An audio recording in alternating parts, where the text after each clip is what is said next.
Yeehaw, friends and lovers. As much as we love Pamela Anderson and all of her paninis, sometimes it means that we are behind on our schedule, but we guarantee it will be such as satiating and much English. Let's get on with the show.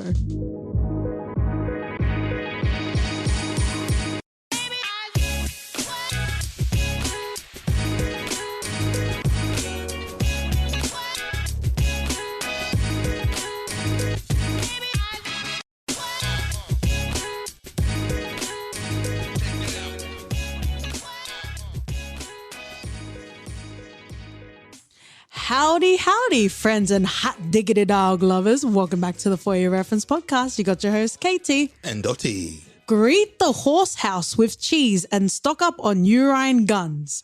We are fighting gentrification and forgotten histories this week with Concrete Cowboy. Ooh, wow. Hop aboard, OT. Mm-hmm. Let's ride. Ride. Oh my. I think you're playing the wrong playlist, OT. Mm-hmm. Do the baby making one without the babies. Oh, okay. Well, I guess we know exactly where this episode is going in all of our splooshy places, friends and lovers. Let's start off with the stats, which is what we do around her. We have director Ricky Staub, who's also credited as a writer, as well as Dan Walser. In regards to the stars, we have Idris Elba, Lorraine Toussaint, and Caleb McLaughlin. Mm-hmm.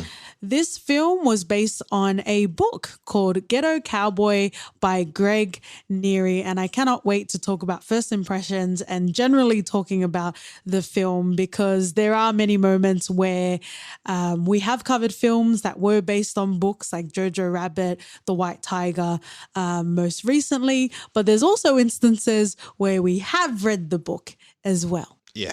But this is the former. But I definitely want to talk about whether reading the book or not reading the book in this instance has changed anything at all. This film was kind of fallen to the altar of Pamela Anderson's paninis because it was released in the Toronto International Film Festival in September of 2020, and it was made available pretty much everywhere on Netflix on the 2nd of April, 2021. Mm-hmm.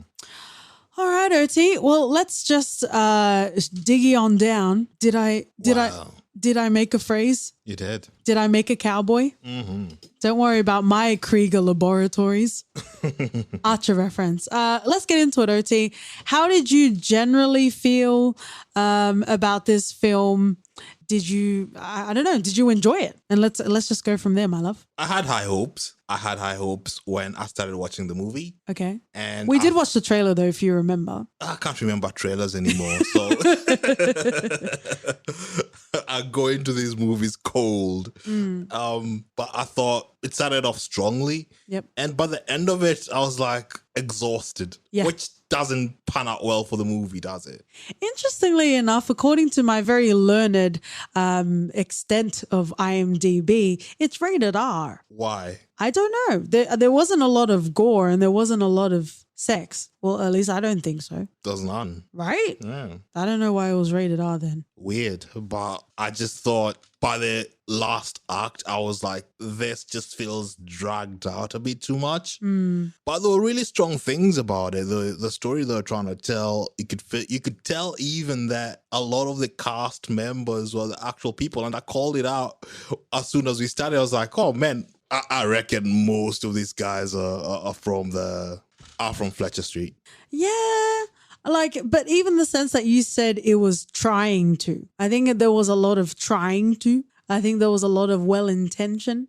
But you continue, my love. Overall, I enjoyed the performance of us doing the kids things. Caleb. When it started, I thought Caleb did a really, really good job portraying Cole. Okay. I thought there was a lot of nuances, there was a lot of character depth to him. And as the movie progressed, it just didn't pan out that way. And that added to my frustration because I thought he was doing quite well until I learned that this kid is just fucking annoying. Yeah. Then it just changed my whole picture of it. But I thought it's good that they gave him such a role to sort of expand his acting, to stretch his acting muscles. Well, let me Avatar tentacle latch myself onto your first impressions. So you feel like Caleb has the chops? I felt like he portrayed a lot of the chops when I misunderstood, or at least I got his character wrong, and I portrayed, or at least I thought he was meant to be more, or he held more. He had deeper meaning. He had trouble. He had sorrows. He had a troubled childhood. He had something that was causing all the angst, something that he was trying to rebel against, something that was deeper than we could sort of scratch the surface in the first few minutes of the movie. And as the movie progressed, and I realized a lot of those things that I was trying to portray on his performance really wasn't there. And by the end of it, he just came off as a shouty kid who didn't really understand anything around him. And in situations where, he'd get angry over anything and everything that just didn't make sense, he'd find someone to just fucking blame. And I get he's probably young and he doesn't know what to do with his fucking feelings. But I expected more. Yeah, and it's interesting because there's the actor, the thespian that, is able to transform on screen. And then there's also the character. I had qualms with both. Also, looking at the fact that Caleb is 20 years old, I do feel like... Wait, what? Yeah. If my OT daddy Abacus works, he was born in 2001. So he is 20 years old. So I would expect more acting chops from him. And because I am very learned, I don't really watch Stranger Things like that. So my introduction to his acting was the New Edition story. But in saying that, I do like my maybe not A-grade music biopics. Like The Temptations is one of my favorite sort of comfort films. But we'll talk about, Cole's character generally. Sometimes it's nice just to dive into, especially if it's the first time we featured an actor in our podcast to talk about it. But he didn't really blow me away at all. When you're a lot younger and your palette for film isn't so sophisticated, when you start to see tears, you think that is the mark of a thespian. And then after time, you start to realize it's also the writing and how that comes to play, because as much as we love Lupita and as much as in some cases, maybe we love us, that performance it superseded the film. You see what I'm saying? So you can evoke a lot of emotion, but it not necessarily translate in the carrying of the vehicle of a film. So yeah, I'm not really checking for Caleb, I must say. Oh, weird, but I thought he did well though. I think he did well at the start. You know who always does well? Lorraine Toussaint. I just want to give some flowers there. Yeah. Tried and true, always going to come in, make a great performance, still every single scene. She does. She plays good and bad characters quite well. Oh, absolutely. And aren't those the best types? And then you also don't know, right? Like you don't know where the character's going to go from there. If you listen to our Passion of the Christ episode, I did reference Terrence Howard. How did I do it, you ask? Well, you better go and listen. But yeah, with Lorraine, you don't know which way her character's going to go as opposed to Terrence Howard, or maybe even Tyrese and Baby Boy. Leave Jody alone, mate. I like his beat it up dance. That is most welcome. Speaking of most welcome, let's talk about Idris Elba. I think the last time he's featured on this podcast was The Wire. Yeah, he's done quite a lot since then. It's not that he hasn't done things that we haven't watched him in, but it's nice to see potentially, something with substance that he's in. Yeah, a lot of the times we see a trailer featuring Idris Elba and you're like, I really don't want to ruin my vision of him like this. Yeah. Yeah. Because there are some actors, actresses, non-binary thespians that they just ooze quality. He's probably got Patrick Stewart's agent as well. So, if you're nasty, get him in every fucking thing out there. Oh, you're doing a TV, you're doing a movie? It's ridiculous. Oh, why not? Why shut up? Yeah, I just think he's such a good actor that I want him to do. He's a great actor. He's a brilliant actor. Yeah. And he's tarnishing his own name. He's like striking urethras in himself. And I get it, he's allowed to do things that make him happy and whatnot, but man, you don't want to get like Al Pacino level or like De Niro with the Fockers. Mate, the focus was good. I don't know what you're talking about. Friends and lovers, this is why we have two hosts, so you can choose your player. But it's nice to see Idris having some more substantive sort of roles. But I must say, even just talking about the trailer before we watched the film, Jarrell Jerome is what got me excited, because even though we see Idris, we're like, okay, but we're not sure if this is going to be good or not. Yeah. And then as soon as we saw Jarrell Jerome, instantly inject the feels into me. Yeah, it was good seeing him get a gig after, when they see us. And he's just such a fucking brilliant actor as well. Yeah. I think just rounding off my first impressions for this film, a lot of the time I talk about the importance, at least for me, to emotionally latch on to the protagonists who are my favorite protagonists, not the Nolan protagonists, friends and lovers. But yeah, I didn't care for Cole as a character. The fact that there is a subculture of black cowboys in Philadelphia is so interesting to me. And the fact that I learned that through this movie, I'm adding Ghetto Cowboy to my reading list. But specifically in regards to the storytelling style, I didn't care for it. I wanted to learn more about these cowboys, but I feel like the way in which they told the story wasn't interesting to me. And even, when you read books specifically, it is quite common to go back and forth between multiple characters, right? And that's just a normal way of storytelling in books and also in films as well. But sometimes it becomes a Cloud Atlas thing, even though OT might fight me for his Hallie's berries. But I don't know. I feel like it could have been done a lot better, because I wanted to learn more about the Cowboys. I wanted to learn more about Leroy. I wanted to learn more about Smush and, even Isha, but I didn't care about Cole's character. I just felt like I was constantly trying to push Cole away so I could resonate with everyone else behind him. Interesting you say that.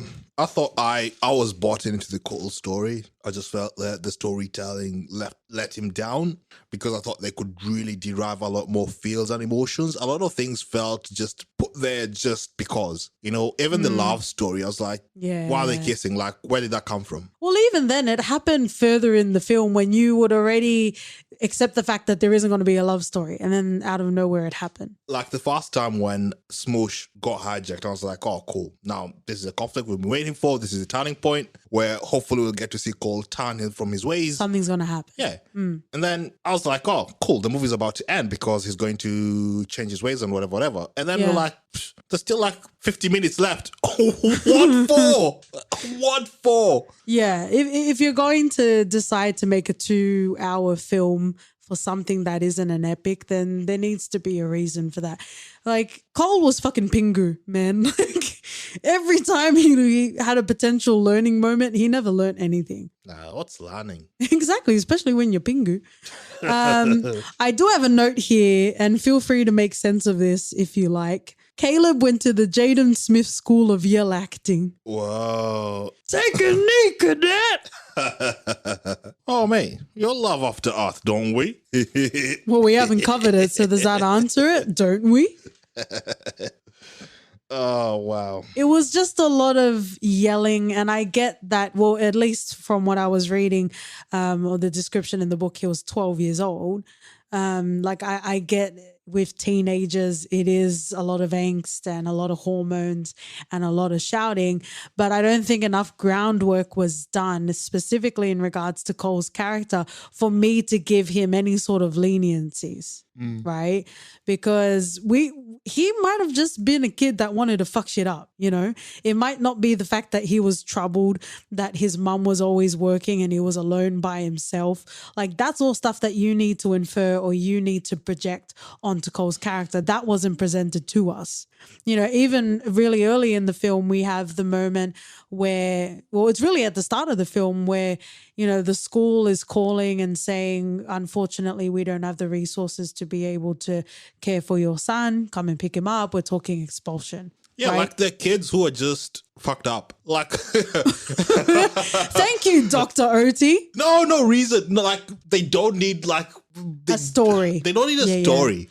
I used to have this friend, you know, in the neighborhood, grew up together, and we sort of drifted ways. He just ran with the bad crowd. Yeah. He had fucking loving parents and all, really good parents. It's got nothing to do, like, just because someone's fucked up doesn't mean that their parents are supposed to be like, you've got a deadbeat dad who went to prison and, you know, all the anger you're there, you're just coming to say, oh, why you hit me, man? Yeah. It doesn't have to be that level. You know, sometimes kids are just fucked up. And they're dicks. And dicks, you know, and happens all the time. And I do like the way that the film started, because that's kind of where, you know, the cookie crumbled, if you will. Because really, Cole should have just shut his mouth. But I guess he's not smart enough to know that. Nothing that he would have said in that moment would have made that moment better. And what he said was even worse. It was making more of a problem, because he wasn't taking any sort of accountability. He was saying, oh, it wasn't my fault, all of this nonsense, right? The fact that you even said something and none of it was helpful. And then it's revealed to us that this isn't the first time it's happened. And she's at her wit's end. She can't keep doing this, finding new schools, explaining to officers that he's a good kid and he just messed up. And she just had enough, right? She just had enough. And, you know, that moment solidified to me for the mother. Like, I felt completely for the mother.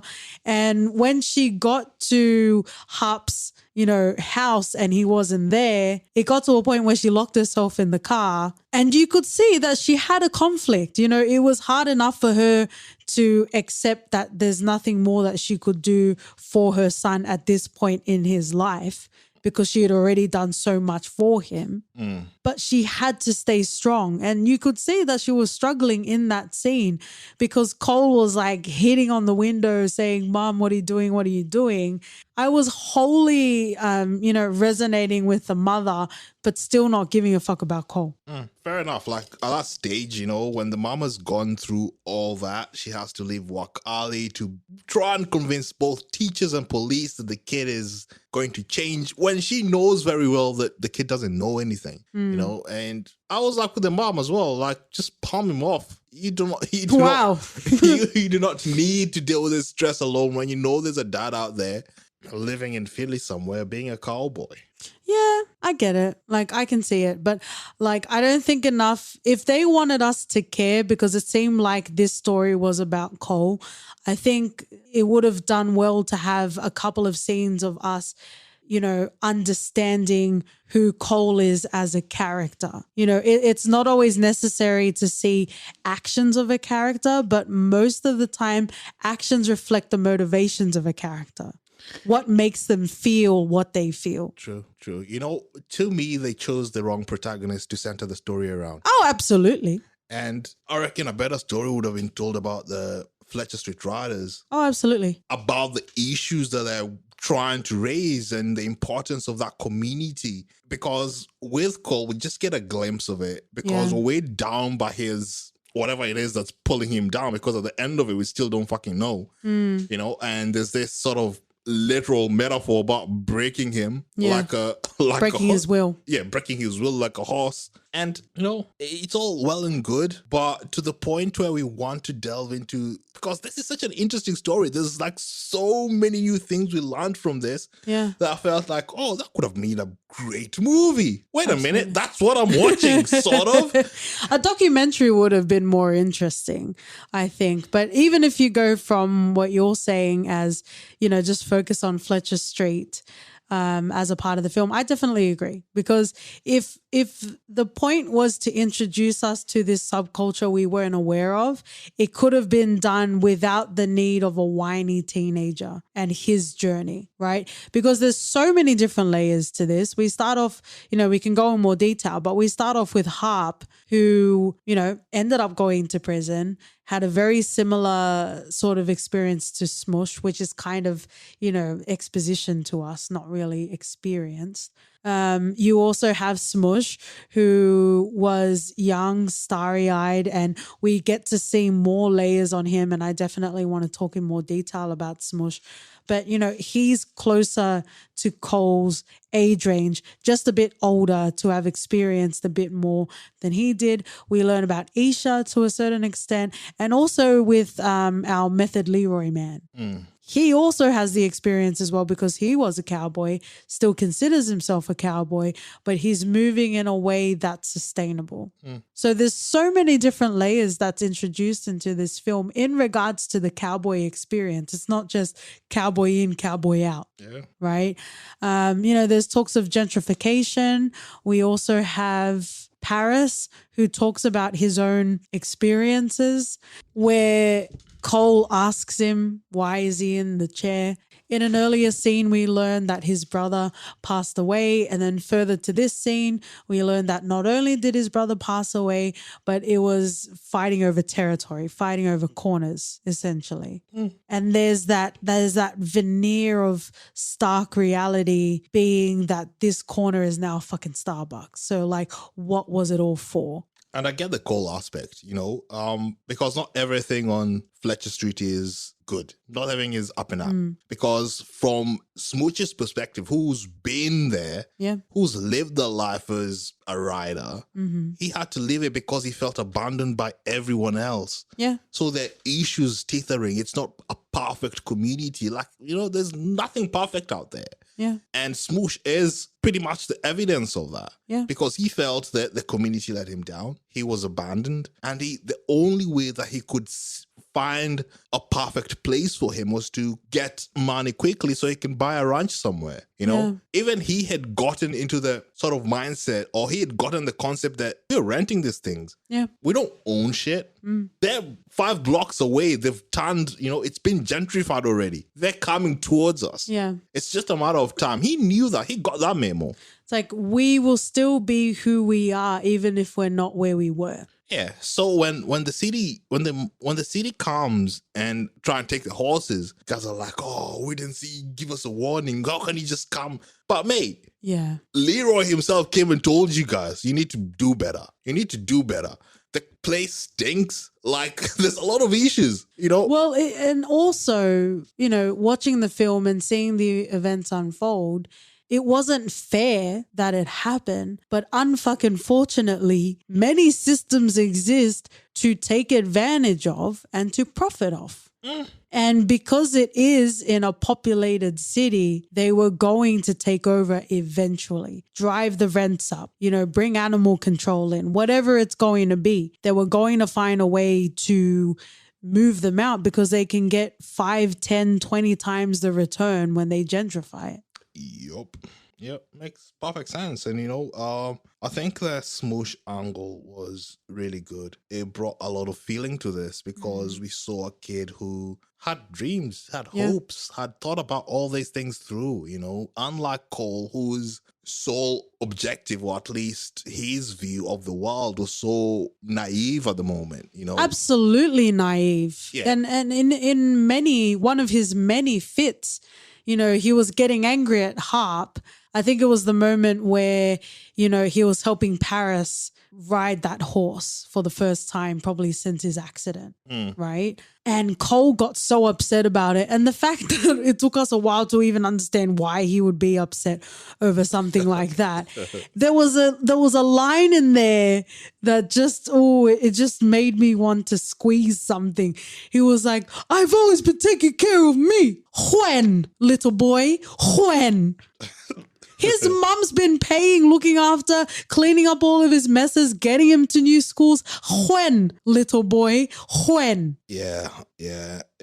Some moments were like, you didn't build this enough for us to be emotional at this point. No. It's not they're trying to go for the Will Smith. What, you love me, man? But nah. I let you have that earlier. I didn't reference it. It did not have the same gravitas that, because we don't care. He's a bratty kid. Exactly. Because when he said that, I was like, I was like in shock, wondering what the fuck. Yeah. Oh, so that's where you're going with this. Oh, okay, cool. Like, I think that was after the 2-3 times he threatened to leave Harp's home and then he just came back anyway. So it's like, your words mean nothing, little Cole. Yeah. And I think the fact that when you mentioned that he was supposed to be 12, I think that makes a lot of sense now. I'm not sure they mentioned it in the movie. Maybe I missed it. Maybe with that in my mind, maybe I would have probably perceived his character in a bit more light after the fact. Because I don't think so. Yeah, because I was watching it and thinking this kid is about 16, 17. Like, I'm a fucking asshole, but I was a very obedient kid, so I don't relate to that. I don't know how to caveat this without sounding like a dick, but any African kid, there's this standard of behavior that you expect. By default. Like out of the womb. Out of the womb, you behave a fucking certain way. Unless, and in my generation, so there's this level. And you fall away from that and there's fucking repercussions. Even communal fucking repercussions. So to me saying, granted, it's different cultures and all, it's still hard to sort of perceive the sort of behavior that we see in Cole. I'm like, fucking hell, mate. And I think beatings were like communal. So you just like, it's like Big Brother, but you gotta catch these hands. Yeah. I don't know. Maybe for you it would make a difference, knowing that Cole, maybe not in this movie, but in the book, was age 12. But again, I still don't know enough. Like Hunt for the Wilder People, for example. Oh, imagine if Taika Waititi directed this film. But like Hunt for the Wilder People, Ricky Baker, we learnt enough through flashbacks and through dialogue to know that he went through some shit. Yeah, so we can have that emotional payoff of, every situation that he's been put through. We know exactly how that affects him and how he's going to respond. Yeah. With Cole, nothing. But things were happening around him, right? So I would say he's the same kid from the start of the film than he was at the end. I don't think there was any development with his character. I wouldn't agree with that. Why? Because of the triumphant standing on the horse at the end? Yes. Why? You're there for Smush's funeral and you're making it all about you dickhead. No, he's developed a bit because he's learned to sort of put his anger in check to some degree. Wait until he comes across another problem and then he'll just relapse. No, like when they rode at the last scene, they rode into this building being torn down and they're all just looking at it. And then he shrieks something out. We're gonna do something, man! What? Like, I was like, fucking hell, kid. Just fucking shut up. Shut up for a second. Read the room. Jesus. Where have you been this entire movie? Man, I don't think we gave Bella from Twilight enough credit. Like, do you believe your dad to be Superman? What do you think? What are the bounds of what your dad can and cannot do? But it's that immaturity we're talking about. Because well, you see, if I had in my mind that he was 12, then I would be like, oh yeah, cool. But I was thinking this is a kid in his 16, 17-year-olds. I'm thinking, Jesus fucking Christ, what's wrong with you? When we're getting like that summer music at the start, just put there, Cole, 12 years old. Let it stick there for about a minute. So it's clear to us as an audience, this kid is young, because I missed that. And thinking that he's some sort of 16, 17-year-old, I was like, man. And this goes back to what you were saying in a previous podcast episode, that you would prefer child actors to be played by 40-year-olds so you can hold them accountable. If they don't look like they could have been in Greece, OT doesn't want them. Nah, that's why Greece works, because we can criticize the hell out of Greece because they're not fucking kids. Even their grandchildren have crow's feet. Yeah. I want to talk a little bit about the commentary in the film, and I guess laying contextual sort of groundwork in the film. because there are a lot of parallels between, Black America and white America, and also, the changing of an age, going from horses to cars, right? And it's one of the many, I would say the best sort of scenes were around the campfires. And this is a very such scene when they're talking about, horses were used for everything, with a cart and carriage, for transport. It was pretty much used in everyday sort of life until like the 1950s, 1960s, where cars were around, and then there was no use for horses anymore. So there's a lot of layered sort of commentary throughout the film. I also noticed I've never seen more literal metaphors than in this film. Like Cole and his boo, it was very clear that the frustrations and the acting up in behavior that boo hold.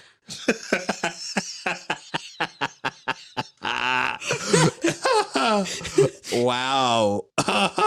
Okay, Asuelu, calm down. Oh, wow.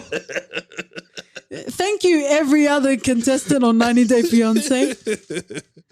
Wow. But Boo had more character development than Cole, I'll say it. But there was a lot of literal sort of metaphor. But I did appreciate the commentary that they had, of current mainstream America using and discarding whatever they see fit. I think detaching yourself at the end of this movie and just thinking from an enjoyment perspective, I got none. But from a knowledge perspective, I think that's where I got to see a lot of this and I enjoy it. And that's what really got me, But during the last act, I was completely checked out from what they were trying to do because I felt like the movie literally did everything that they wanted to do character-wise, and they're just prolonging something that didn't make sense to me. Yeah. Having the mom come back and having Hab and Cole all hug at the end is all sweet and good. But before that, then you have all this dead space where it's just back and forth, and that didn't really do anything for the movie or any character per se. Yeah. Well, think about it. The big emotional moments weren't even about Cole. Like when you have Paris being able to ride that horse again, like as inspiring as his story is, and it was nice to see him in the post interviews during the credits, they kind of dispensed that way too early in the film, especially because we were following Cole, but we're hearing the emotion about Paris, which is very sad. It was a very sad story. And I think if they had chosen to lay it out better, have the pacing a bit better, when he was able to ride that horse, it would have been way more triumphant and it would have hit that emotional payoff that we were hoping for. But at the same time, again, it wasn't about Cole. And then let's talk about Smush for a little bit. He meets his demise in a very sad way, but like you said, you called it. He was going to die. Yep, I said it the minute I saw him and I saw his character, especially when he looked out the window and I saw like some sketchy guy standing outside of the store and he got out of the car and I knew it was just drugs related. I knew there was only one way this story was going to end, and I told you, he's going to die. He is going to die so that Cole can grow up. But did he? He didn't even. We're going to do something, man. The guy gets kidnapped, almost kidnapped, gets beaten, a gun is put on his face, and it still goes back to that life. Yeah. And I think this is where the age thing then plays a big part of it, because if he's fucking 12 and I knew that, then I'm like, cool, he doesn't know any better. But if it was played by Tracy Morgan, you would be able to hold him accountable. If it was playing like Tracy Morgan's kid in 30 Rock. But don't you love how Tracy Morgan was supposed to play Eddie Murphy's son in Coming to America? Yeah, that's fucked up. Unless that was supposed to add to the comedy. Are they not like the same age? Don't play this game with me, OT. I will not get cancelled over this podcast. How dare you? Oh, that was ridiculous. Tracy Morgan playing Eddie Murphy's son. And that's as much as you'll get on our main podcast about Coming to America. But I definitely agree in regards to Smush. And I think part of the problem was he was more ambitious than he was smart. He wasn't intelligent in a lot of ways, but he was smart because he knew how to until he got greedy, he knew how to keep things under the radar. But like when you're stepping on other territory, it's going to become a problem. Yeah, go and check out our snowfall and our future snowfall episode. There was only one way it was going to end. Oh, absolutely. And you know how you get extra emotional payoff for a character that you know is going to die? Give them a goal that they keep talking about and they never realize that goal. Yeah, like we knew that if it didn't happen then, and it was going to happen when they were just waiting and, on the street. Yeah. And I didn't feel anything. Yeah. I didn't feel anything. A lot of the emotional payouts for me just didn't land. Yeah, absolutely. I agree.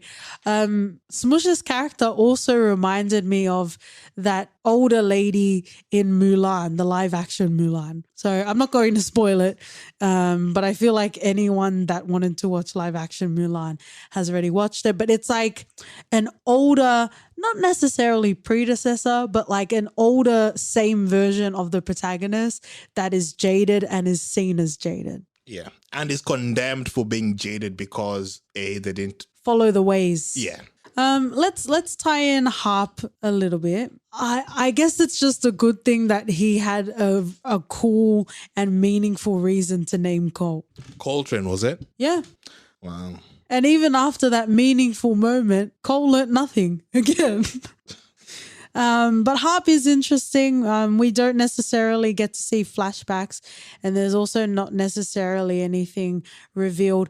Not to say that's a bad thing, but if we're already hemorrhaging lack of emotion, then we kind of need it. Yeah. Especially if he is the father figure. Yeah, and I feel like this movie wanted to evoke so many emotions and it didn't deliver on anything. And at the end of the day, you have all these big stars on there who should, on paper, be able to hit those points. Yeah. But I think the script just either they didn't adapt it properly from the book or something's off. No, I think it's just when you have an impressive cast, it does heighten expectations. So I definitely agree in that particular instance. But yeah, I feel like there was a lot that we could have learnt about Harp aside from the periphery that we're given, even when he's present in the scene. Yeah. There's kind of like an absent sort of nature about Harp. And I don't know if that's because in some cases it's told from the personality of Cole. But Harp does seem like he does his best to keep everyone going. Even near the end of the film, he's doing that Spartacus sort of speech. He's like, "Where are you from? What is the sand on which your feet stands?" And he reminds everyone that, even though you're from different stables, we still come together and we're still a united unit. Yeah, all those stables he mentioned don't exist anymore, but that's not about the family aspect, And we're going to keep fighting. And then they had a caption near the end of the film saying that it's now being put up for development. Yeah, and they're still fighting or trying to find their own land. That brings it back to reality, which makes it very, very sad. Yeah, it does. Let's go to Leroy because contrastingly, it does beg a comparison because Leroy does talk about, you love the horses and you love this, but it's not here forever, right? So he was trying to give them opportunities to go through the channels, unfortunately, that they had to go through in order for them to continue to exist the way that they wanted to. But again, like you were saying, they weren't paying attention or they chose not to pay attention. And there was a moment where Leroy took Cole, and I did make a comment while we were watching this. Why did every character feel the need to take Cole under their wing? Like everyone had a really emotional moment, even Paris. Like everyone had really emotional moments with Cole. And he didn't fucking care again. But anyway, in that particular scene, Leroy takes him down to like a race course, it looks like. And he talks about a guy that he grew up with who now trains horses there. So he's still doing what he loves to do, but he's doing it in a sustainable sort of way. Yeah. In a way that he can get paid, and a way that he can hang around. How did Harp get money, by the way? No bloody idea. Right? Well, we don't even know he got money because there was no food in the house, was there? No, there wasn't. But surely they're paying rent. Yeah. Well, they're saying that they're feeding their horses even more or even better than they eat themselves. I guess if the target audience is like teenagers, maybe they wouldn't have to think about that because most teenagers are living at home. Actually, that's a good question. Who do you think this movie was age-wise targeted at? Just based on the fact that they casted Caleb, I reckon people around his age group. So, but not 20, like the age he looks. Yeah. Okay. Because for me, if I wanted to know more, I want to know more about Fletcher Street. I'd now look up and read up on that information away from this movie because I'm not sure this movie is targeted to someone like me. No, but even like Judas and the Black Messiah, like obviously there's more reading we can do about Chairman Fred Hampton, but you can still enjoy it and you can still resonate. And I would say that Judas and the Black Messiah is for more mature audiences that can understand the nuances that unfortunately FBI isn't always great, right? So what I'm saying is when I say, who do you think this movie was for? I'm saying, who do you think will be able to get the most out of it in regards to messaging? So I would agree in your instance that it is for teenagers, but like you can still watch a film and still want to read more after it, but still get something out of it. But in this case, no. I guess if I was young out there, I'd probably be interested in seeing Black Cowboys, and that would play a part in my development. Other than that, now that I'm all grown up, then... Aren't you the E.B. Farnham of Daddywood? There's a reason EB was involved in a lot of those profit-making schemes. Skimming off the top. Let's go back to Leroy's quote that he says to Cole. He gives experiences specifically with himself that he knew that he wanted to be a cop, right? And he talks about the parade. But he wants to say that you can still innovate. You can still do what you want in a way that's sustainable, be it a horse trainer at a race course or a cop, without necessarily leaving. So the quote that he has is, you don't have to get out to grow up. Thoughts, feelings. Oh, 100% agree. Like a lot of the times people think that, I'll just work myself out of this. And once I'm out, then my life will be better. That's when I'll start doing other stuff. That's when I'll better myself. That's where my character development will start to kick in a movie or also be it elsewhere. But at least in this, you work with what you have. You work with what you have. You better yourself regardless of what your situation is. And if you do get out, then you're fully and well equipped to handle that transition. Yeah.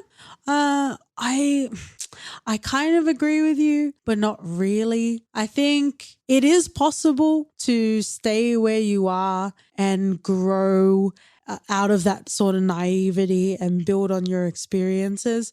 But I would say that is a very deliberate and conscious effort, especially if you're staying where you were brought up. If you move out, especially out of the area that you were brought up in, it happens by default because you fail and you fail and you fail until you need to find somewhere to live and eat. You'll figure it out. No, there's some people that still continue failing even then. Yeah, we call them struggling artists.